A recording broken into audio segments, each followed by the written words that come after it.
A long time ago, in a galaxy far, far away, it was the year 1977.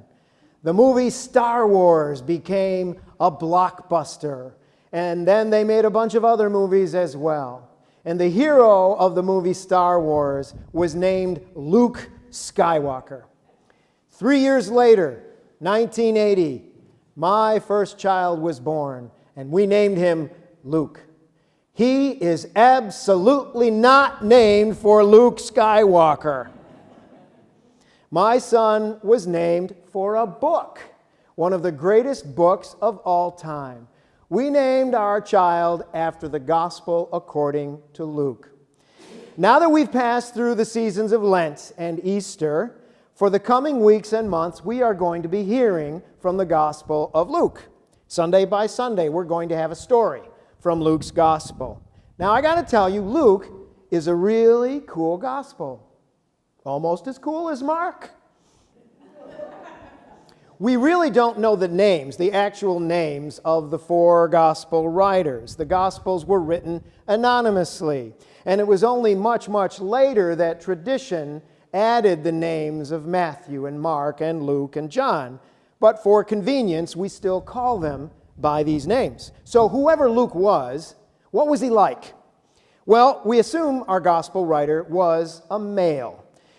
Males in ancient times were much more likely to be taught reading and writing than females were, unfair as that was. By reading his book, we know that he was educated. His Greek was pretty good. Now, less than 10% of the population of the Roman Empire could read or write. So that makes Luke part of the scribal elite. But what I really like is seeing what's important to Luke. The story of Jesus was the important thing to him, and he told it well. Now, even though the Gospels come first in the New Testament, they were not the first New Testament documents to be written. Paul's letters were written 2 or 3 decades earlier. But I think Christianity might not really have gotten anywhere without the Gospels. If it just came down to Paul's letters or even the other letters of the New Testament, Jesus maybe wouldn't have caught on. I mean, the gospel writers are the ones who collected the Jesus stories and wrote them down. And this narrative faith is what caught fire. Now, you see, stories are interesting, and stories are accessible. Many people feel out of their depth with heavy, conceptual language, like the abstract language that Paul and the other letter writers of the New Testament used. But all of us, everybody, tells stories, and everybody listens to stories. The center of the Christian tradition is a man of 1,000 stories. We have the stories that Jesus told, the stories people told about Jesus, and they have been written down in the Gospels. Now, the Gospel writers were not objective, neutral reporters. They had an agenda. They loved Jesus. They followed Jesus, and they wanted their readers, including us, to do the same. Each Gospel had his own particular favorite concerns. And if you study carefully and look at the Gospels in comparison with each other, you can find out the special interests and themes important to each one. Mark was very interested in the problem of suffering. Matthew was very interested in the way Jesus fulfilled ancient Jewish prophecies. John wanted to tell stories that show that Jesus is God in human flesh.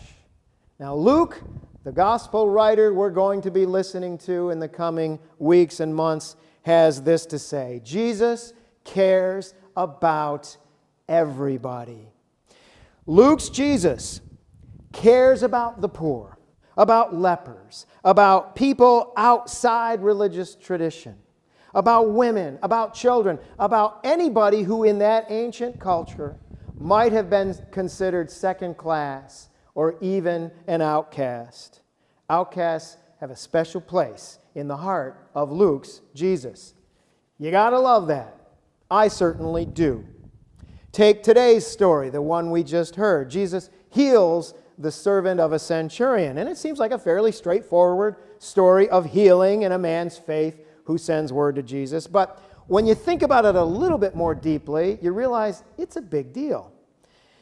Think about not just the healing, Luke was interested in that, but think about the person who asked for healing. It was a centurion.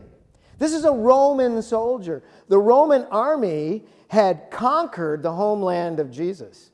And now Palestinian Jews are being ruled in a fairly oppressive way by the Roman Empire. So this guy is the enemy. And yet, Jesus does not hesitate. In Luke's gospel, Jesus even cares for his enemies. It's in Luke's gospel and only in Luke's gospel that near the end, when the Roman Empire has crucified Jesus, he says those amazing words from the cross. Father, forgive them, for they know not what they do. I think Jesus was something else. And whoever Luke was, I think he was something else too. You got to love this guy, Luke. And you got to love the Jesus he tells stories about. Luke says that in the heart of Jesus, there are no second-class citizens. I mean, think about any commonly used category of human beings that are out there. Gays, straights, criminals, rich, poor, women, men, children, the disabled, Muslims, Hindus, blacks, whites, Latinos, Asians. Categories simply don't count for Luke or for Luke's Jesus. Jesus is for everybody. You got to love this Luke, and you got to love the Jesus he tells stories about. I do. And I stand by our decision back in 1980 to name our boy Luke. In the weeks and months ahead, we are going to do something worthwhile. We are going to listen to Luke. And I know it's going to be worth our time. Amen.